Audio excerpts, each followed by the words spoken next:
E fala galera, tudo bem com vocês? Na aula de hoje vamos conversar sobre o Brasil urbano.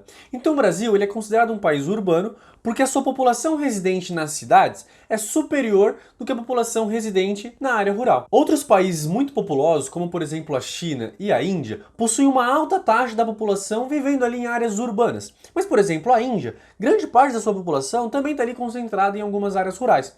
A China, por outro lado, só em 2011 que a população urbana superou a população rural. Agora eu quero conversar com vocês sobre essa urbanização um pouco mais recente. Então a urbanização no Brasil ela é um fenômeno relativamente recente, mas ocorreu com muita rapidez. A população urbana brasileira ela saltou de aproximadamente 53 milhões em 1970 para 160 milhões de pessoas no ano de 2010. Enquanto a população rural, que era cerca de 41 milhões em 1970, ela ficou reduzida a 30 milhões em 2010. Ou seja, a população como um todo cresceu muito, só que a população rural ela diminuiu bastante também. No século XIX, as principais atividades econômicas eram ali a mineração, o cultivo de cana-de-açúcar e também as plantações de café. Por conta disso, dessas principais atividades econômicas serem áreas rurais, a maior parte da população também vivia nessas regiões rurais. Então, ao longo do século XX, o perfil da economia brasileira ele foi se modificando nas cidades. Então, a industrialização, que era crescente,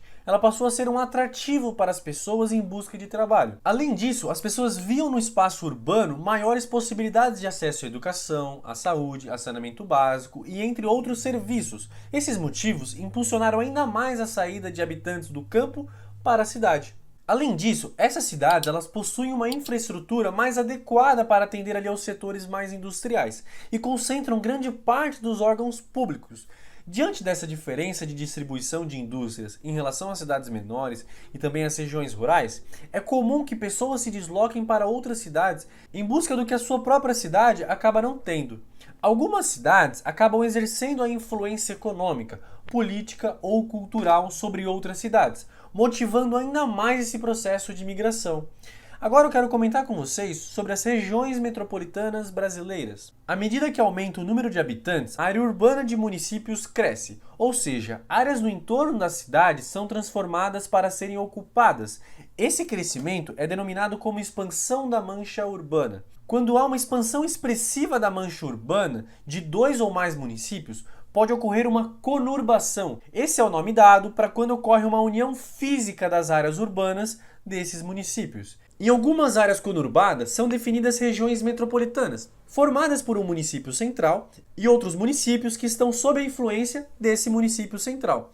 Normalmente, essa influência é principalmente econômica. No Brasil, em 1974, um ano após ter sido criada a legislação das regiões metropolitanas, havia 9 dessas áreas: Belém, Belo Horizonte, Curitiba, Fortaleza, Porto Alegre, Recife, Salvador, São Paulo e também o Rio de Janeiro. Em 2010, as regiões metropolitanas já eram 38. Essa ampliação é resultado do crescimento das cidades médias, que tem ali ocorrido em ritmo mais acelerado do que os tradicionais centros urbanos. Esse fato está relacionado aos fluxos migratórios, que são ali um fluxo, um conjunto de muitas pessoas migrando para uma região específica com uma motivação ali comum. Então seja, por exemplo, um conjunto de pessoas indo para uma região ali em busca de trabalho, em busca de uma outra condição de saúde, segurança, enfim, com alguma motivação específica. Mas sempre lembrando que é um grande número de pessoas esse fluxo migratório, tá legal? Então vamos lá. Esse fato ele está relacionado, como eu comentei com vocês, a esses fluxos migratórios, que vem ocorrendo ali entre os municípios de um mesmo estado, ou entre estados de uma mesma região. Agora eu queria comentar com vocês alguns problemas dos centros urbanos. Então, alguns dos problemas mais recorrentes são ali a insuficiência ou a baixa qualidade dos hospitais, das escolas, das creches,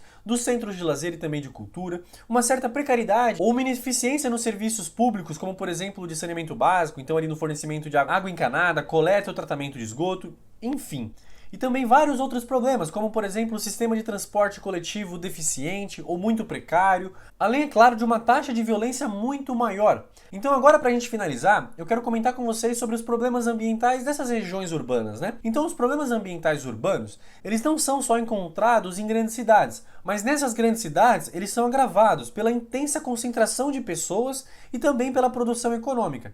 Então os problemas mais comuns dessas regiões são ali a poluição atmosférica, causadas ali pela indústria e também pelos veículos que liberam esses poluentes e que acaba prejudicando muito a saúde dessa população. Um outro fator é a poluição visual, pelo uso de inúmeros outdoors, painéis luminosos e também, é claro, a poluição sonora, agravada ali por ruídos produzidos por veículos terrestres, aviões, helicópteros, trens, indústrias e várias outras questões. Então esses são alguns dos problemas ambientais dessas regiões urbanas. Eu espero que vocês tenham entendido todas essas características e se você ficou com alguma dúvida, não se esqueça de nos mandar. Até o próximo vídeo.